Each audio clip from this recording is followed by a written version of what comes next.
Supreme Productions, the Abolish Movement. Once again, nice day. It's, April 30th, 2019. Got my man Jim Crow. I'll be the fabulous Lord Supreme. Just gonna talk about some issues, that happen every day.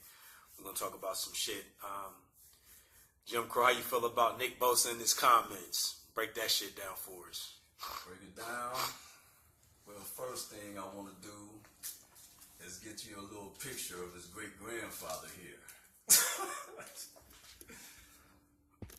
Who started off and worked his way up from the bottom and became, Al Capone's head enforcer, took over for the mob in Illinois when Capone went to prison and built it up into something even more bigger, diversified their interests, made it a lot more lucrative. So Nick Bosa comes from gangsters. Let's get a closer look Get at a this. close up. That is not a fake gangster.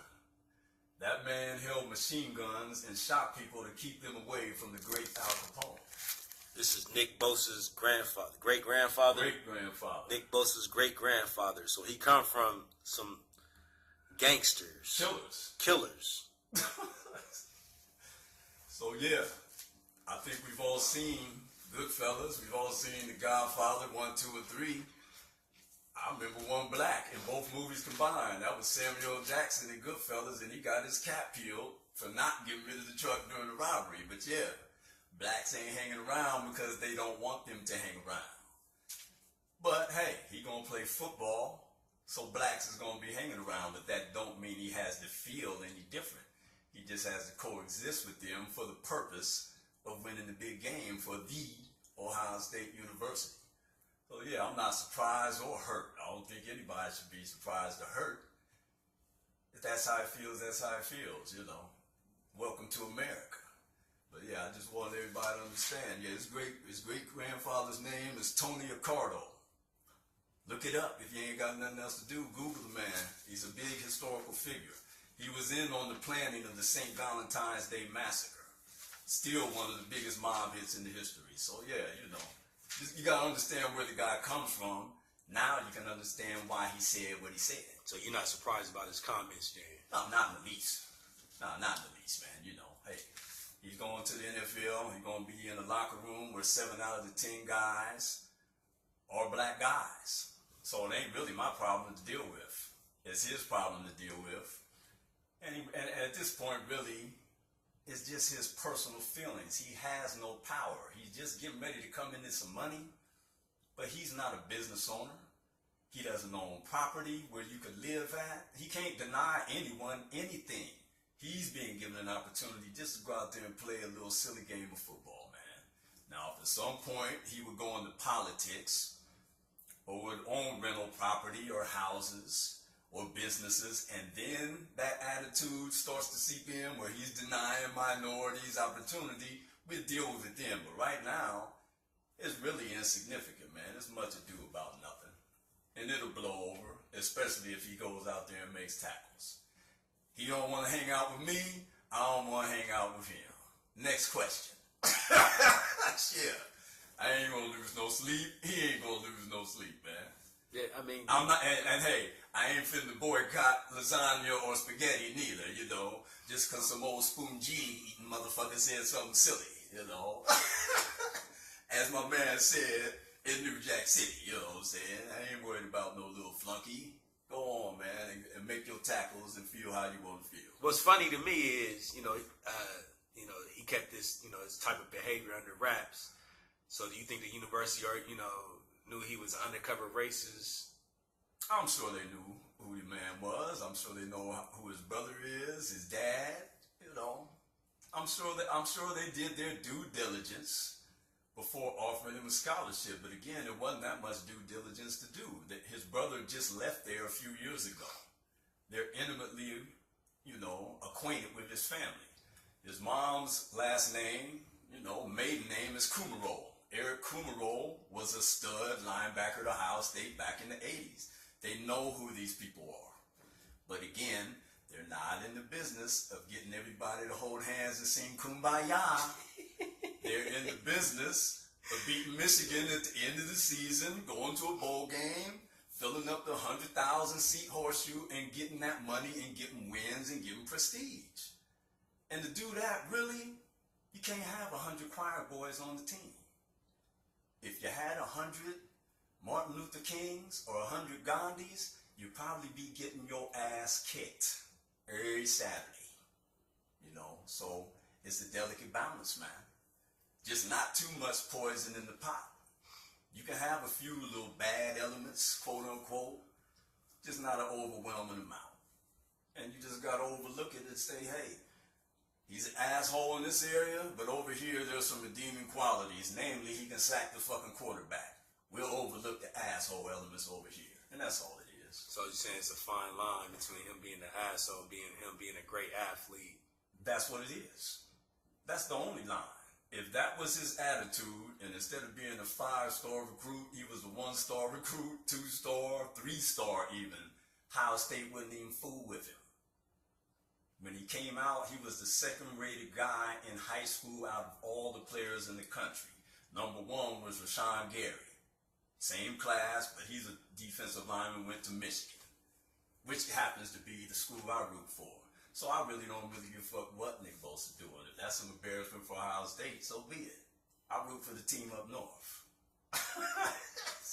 Even though I live in Columbus, Ohio, you know what I'm saying? So it's just a little extra something for me to giggle at. But yeah, this too will pass. Just like the Urban Meyer covering up for the dude who was terrorizing his wife for 10 fucking years in Florida and here. Uh-oh. This too will pass. Uh-oh. So can you say that one more time? Hey. Urban Meyer covered up for a domestic terrorist, you know what I'm saying? A man who was terrifying. Beat the shit out of his wife. Yeah, scaring the shit out of her, threatening her safety and well-being in 2 states, not one. He traveled from Florida to Columbus to continue his bad deeds. The funny shit behind that is my man, Urban, said he didn't know nothing about it. Right. I believe that, don't you? The dude was what? He was Earl Bruce's grandson, wasn't he? Listen, you so can't... that's that good old boy network. He knew who the kid was, but the kid was connected. Listen, you can't hang with me all day, every day, and we work together, yeah. You know what I mean? And I got a wife or a girlfriend, whatever, and you're not noticing how I'm talking crazy to her or me putting my hands on her, choking her out. He's had to have seen that. You can tell chemistry, man. If you can see a man, you can look a man in the eye and say, oh, he's nutty. If a man and a woman invite you and your girl over their house and there's 2 people on each side of the table having dinner and drinks, you can tell if something is amiss on the other side of the table, bruh. Like, you think this woman getting beat down verbally every day of her life, hands put on her too, and she's just all bubbly and all smiles and giggles when you come to dinner? There's going to be some heaviness in the fucking air.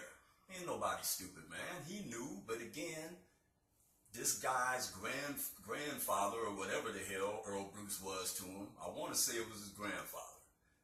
He was Urban Meyer's mentor. I owe this man a favor. You know what I'm saying?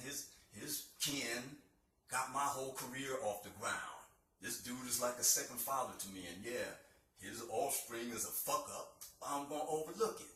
And that's all that was. That was, hey, a favor for a favor. But to act like he was in the dark, I don't believe that, man. Ain't no way. And I also don't believe his wife didn't know. Because I know when the ladies get together and drink their red wine, they talk about they sorry ass men. And I'm pretty sure she said, help! There's a psychopath sleeping next to me upstairs in the bedroom, and me and the kids are scared. She said, my husband turns to Michael Myers that night. Bruh, again, all these sacrifices made to win the game. We see it in college and the NFL. If your talent outweighs the trouble you bring, what trouble? Now let your talent level dip, that's when we see fools get cut from teams. But if you can promise me 3 touchdowns every week, hey, we can overlook a little erratic behavior here and there. Be averaging 2 yards a carry like Ray Rice, can't overlook that. Zeke Elliott, you done slap this chick up, but you give them 5.5 a carry. Let's go over there and take a time out for a few weeks. Come on back week 7. That's the game. So the more productive you are, it depends on if the higher ups can turn their head and not give you a lesser penalty. Hey, here's what you bring to the table as far as your craft, and here's the trouble you bring. Okay, his talent is still high. Trouble's high, but the talent's high. Let the scale dip. Let your talent come down here, and the trouble's up higher than the talent. That's when you get your pink slip, baby. Period. That's how it balances out. So if you one of them dudes who likes to mix it up and have a little fun, and sometimes the fun gets off the rails, make sure you produce. So it's You'll about stay around. It's about checks and balances. Checks and balances. For fuck ups. Yeah. That's a new one. Checks and balances for fuck ups. Or checks and balances for dummies. For dummies, that yeah. series of books they write. That's what you can have. Right. Yeah. And hey, don't misunderstand. I'm gonna fuck up myself. Oh yeah. None of this is perfect. It's in remission. Yeah. Shit, but it could rear its head again. That's the human condition. I try to do good, but sometimes even with the best intentions, things can go wrong. That's all. Let your mistakes come from a good place. Let your mistakes come from a place of love, if you can, not hate. True indeed. Or malfeasance. That's the goal. True indeed. We ain't perfect, but we strive. All of us strive. Oh yeah. So those comments, you think those comments that Nick Bosa made, you think that made the Ohio State University look bad?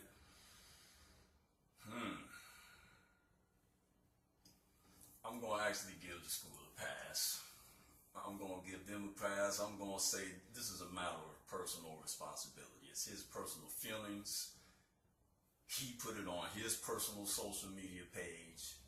He did not ask the athletic department if this was okay before I press in. Like, he took this impetus completely on himself. Now, whatever his motives are, he probably ain't even going to speak to it. He deleted everything that was on there. And it's going to be asked, I'm sure, when he reports to camp for the 49ers, but he's going to give a canned answer like athletes do. Look, I'm just trying to move on, worried about the season, just trying to go forward, blah, blah, blah. He ain't gonna really say where his headspace was when he posted that shit about Marvel's Black Panther, worst movie ever. Beyonce's music is trash, I think as he grows, he'll realize he can even express them same feelings, but just better. Maybe he meant, look, this obviously is an assumption. I'm going to assume he don't even listen to Beyonce's music. I don't.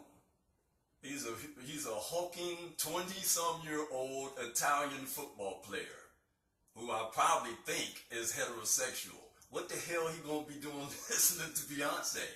I'm a black man who's heterosexual, fully grown. I don't listen to Beyonce's music either my damn self. So that's why I would just say, hey, I don't even listen to it. That ain't my thing. I don't listen to country music at all neither. But I'm not going to name some country artist and say, oh, that's just trash.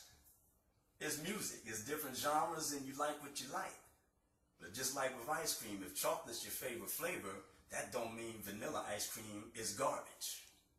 So he could have just expressed it a different way. But yeah, I'm glad you're not no big Beyonce fan or Katy Perry fan or Pink fan or Lady Gaga fan, because that's going to look funny when you're 6'5", 285, and you're tackling grown-ass men for a living, and that's what's on your motherfucking rotation?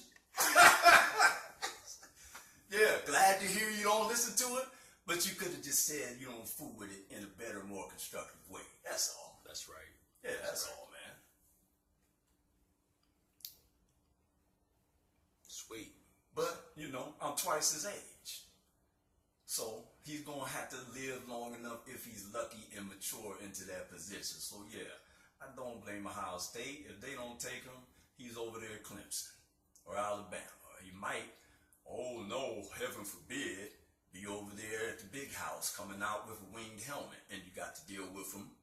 They definitely didn't want that. So better he be with us than against us. however you feel, that's how it goes. But yeah, if he was a marginal talent, they wouldn't even fool with him. And that would have been the reason they gave. That's Not right. that he's a marginal talent, but there's some character issues. That's what they would have said. That's right. That's right. You right. You right. Yep. So all my questions I got for you, Mr. Jim Crow. Well, I get to have a question for myself, brother. Yes, sir. If you don't mind. I just wanted to know, since we talked about race a little bit, and in a light fashion, somewhat light, because it's sports related, and sports is just a light escape from the realities of life. Here's something that has to do with me. This is a little bit personal stuff I'm going to share. But I'm going to share it in the context of the great Eldridge Cleaver. Now, I want to read something real quick. This is from an interview he did with Playboy back in 1968, October of 68. Spit that knowledge. Here's a portion of the question he was asked. You know, they're talking about, can you form coalitions with whites? And here's Bosa, who's going to have to be in a coalition as a white guy with black guys to get something positive done. You may not be able to just stick 100% with people who look like you and think like you. But if you can do something with this dude, even if it's just one thing, I need this from over here, I can get it, okay, great. Sometimes that's something that you can do. But dig this, man. The interviewer, I think his name was Nat Hintoff, who was a pretty prolific writer and interviewer, journalist back in that period. But here we go. As you know, many white people privately feel that black people, with some exceptions, are lazy, irresponsible, destructive rather than constructive, unable to hold on to jobs, etc., etc. How do you think this problem of non-comprehension and lingering prejudice can be overcome? And here's Eldridge Cleaver's response. Well, insofar as any of these stereotypes seem to have some basis in fact, they're the result of strategic forms of behavior by black people. Think about that. I don't see any reason, for instance, why black people should have been knocking themselves out on the plantations. Under slavery, the black man who could find ways to get out of work was really a very wise man. It's no different under the present system of exploitation, a system rigged against black people straight across the board. Why should any black man strive to excel, to better himself, when the system is set up to keep him in his place? I think anyone who can beat that system and draw a living from it with the least expenditure of energy is doing the best thing he can do for himself.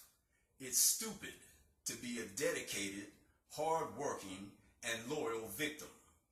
But if black people were in a situation where their labor had meaning and dignity, where they were really building good lives for themselves and their children, then all this strategic behavior would cease to be functional.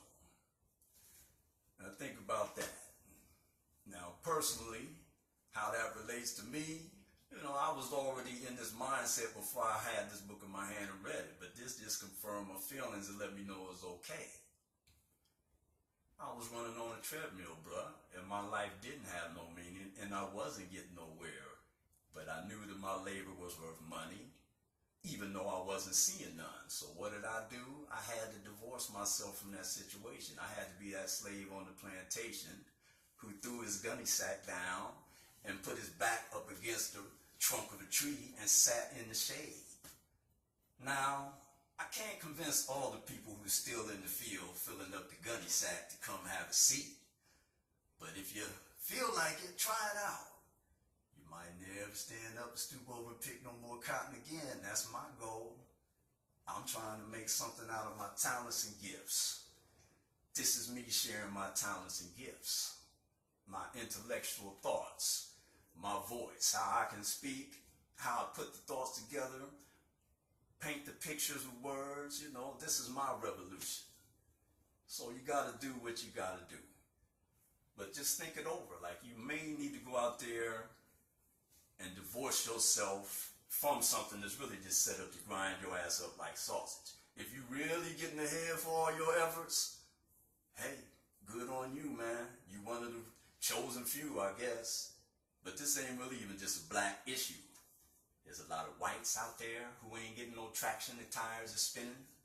There's a lot of browns, a lot of reds, yellows, and women of all them colors. We already know they ain't getting nothing but maybe 65, 70 cents on the dollar to any man for their labor. So just think it over, you know. Worse things can happen. And it's been 10 plus years now since I've had steady income coming in steadily. And I ain't never felt better in my life, bruh. So, you know, I'd like to thank my man Eldridge Cleaver for saying amen to what I already was preaching. If you can find this book, good luck. But if you can't find it, hey, at least you got it on tape now and you can listen to it and take it for what it's worth. Life. In closing, it's peace. Lord Supreme